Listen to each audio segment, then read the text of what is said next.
there are two types of generation. Even in your on-premises Microsoft Hyper-V, you have got two different generation 1 and generation 2. So how do we choose this generation? We'll just take a quick discussion on that, and we'll complete that first. Okay, virtual machine generation. So now you will get to understand how to choose this generation for virtual machine. Okay, you have two options, generation 1 and generation 2.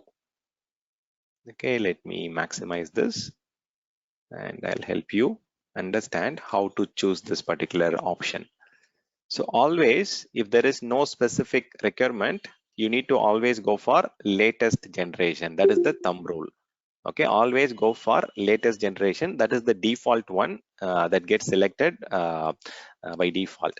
And very first thing you need to understand, there is no option to change the generation after the VM is created. Okay, so in that case, you need to create a virtual machine in the test environment, development environment, do all the quality checks, and then create a type of VM for your production workload. Don't go and create a generation 2 VM for a particular application, and you cannot change the generation at a later time. There is no option to change. For example, if I created a VM with generation 2, the option is grayed out. I'll show you that. So if I duplicate the VM here, you will get to understand it.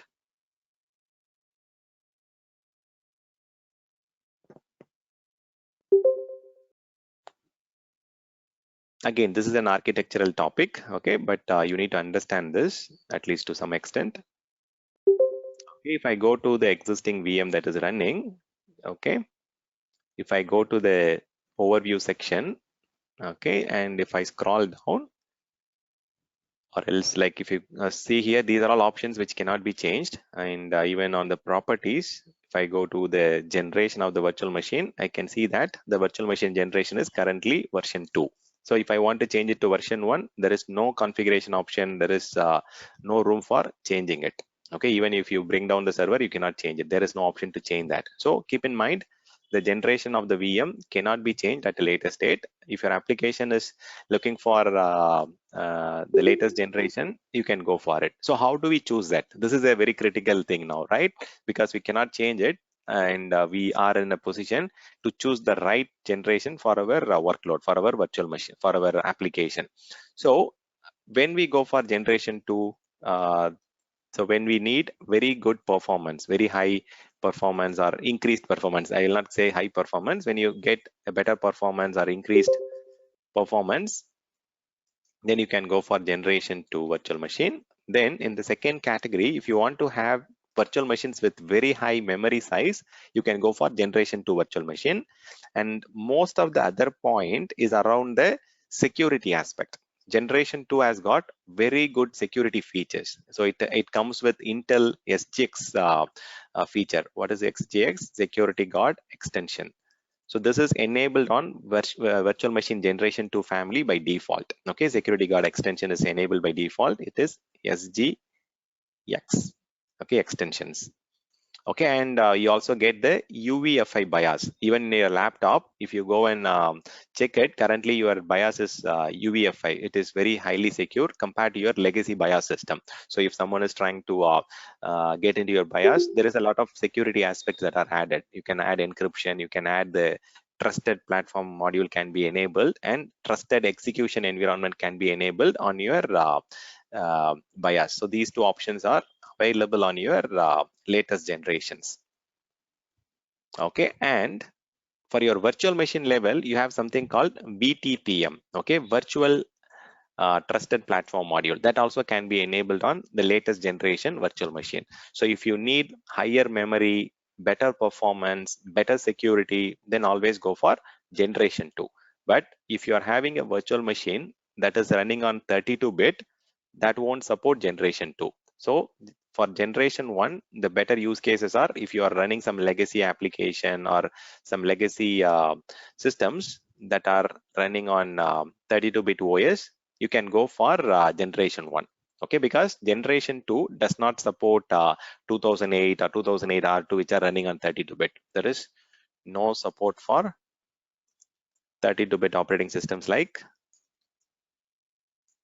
Windows 2008 and the older Linux flavors, all those stuff. Okay, so if your application is running on those older operating system, 32-bit operating system, you have to go with generation 1 only. Okay, so if you ask me if there is a price difference between generation 1 and generation 2, there is not much difference. There is not much price difference. So you can tell to the customer that there is not much price difference between the two generations. And in fact, you get a lot of better security, better performance at the same cost. So you can always go and prefer the generation 2. Okay. So next important thing, I talked about the increased memory, right? Even there is few more things. There is a large boot volume also that is supported. If there are some application where you need to have a very big size of boot volume. For example, the generation 1, it supports only maximum of 4 terabytes of or like I think only 2 terabytes I feel. Okay, if you enable that, what is that, master boot record option, it supports only 2 TB. If you're going for the latest GUID partition table GPT, then it supports up to a little more size. But in generation 1, just think in your mind, the maximum boot volume size can be only 2 terabyte. But whereas if you're going for generation 2, you get very high capacity, like 64 terabyte is supported for your virtual machine boot volume in generation 2. So that is another good thing. And even when you're going for generation 2, you get a lot of additional stuffs like network adapter. Network adapter type will be latest synthetic adapter, which gives you very good network throughput and network performance. Whereas in the generation 1, you get legacy network adapter, which will not be as performant as the new one. Okay, so the next one, in the network level, if you are going for generation 2, you can boot your operating system, or you can do a network boot using both IP version 4 and IP version 6. With generation 1, you can only do booting using IP version 4. That is another important thing.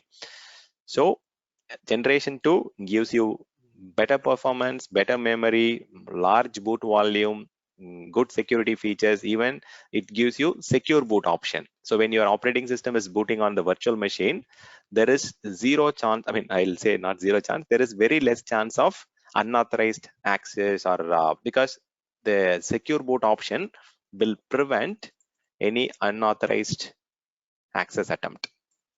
Okay, it is not just on the memory alone, so not on the VM alone, even on the firmware level, OS level, on the driver level, there cannot be any changes that could be made. So secure boot is enabled by default for your generation 2. So this gives you very good booting experience in your generation 2 virtual machine. So always suggest the customer to go for generation 2, because it gives you secure deployment and secure protection for your data, and the keys that you're using when you're logging in, the certificate if you're using when logging in, all these are very highly protected. And there is one more sub component in your secure boot called trusted launch.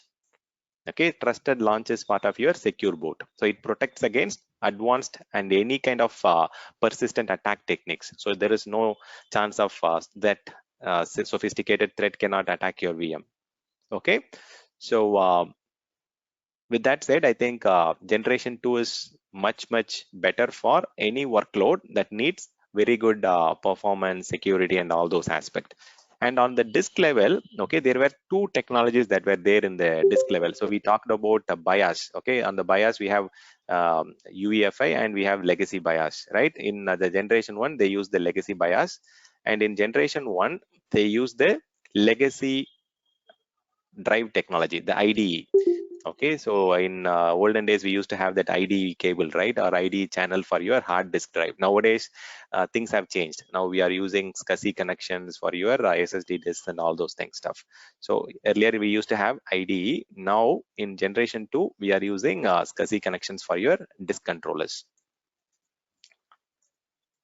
Okay, that is again which gives you very good performance when it comes to data throughput. Okay, so from your understanding, always go for generation 2, unless if your application is legacy, and if it needs legacy 32-bit operating system demand, then you can go for that. Otherwise, always go for generation 2. One more important thing that you need to consider when you're migrating from your on-premises, the cloud Azure platform still only supports virtual hard disk format, VHD format. In virtualization, there are two categories, VHD and VHDX. Okay, like your Excel, right? In Excel, we used to have XLX before, okay, which was little size heavy, and which is slightly performance also will be impacted. But we now have a newer version called SLXX, right, which is an extended form of Excel format, and it gives you very good performance, size consumption, and so on. So in cloud, as of now, we only support Microsoft Azure only support VHD. If you have an existing VM on your data center which is on VHDX format, you need to convert that to VHD format before you bring it to the cloud thing. This is another thing you need to understand, whether it is generation 1 or generation 2, still only virtual hard disk VHD is only supported. Okay, any questions on VM generation? This is another important topic for architects in decision making.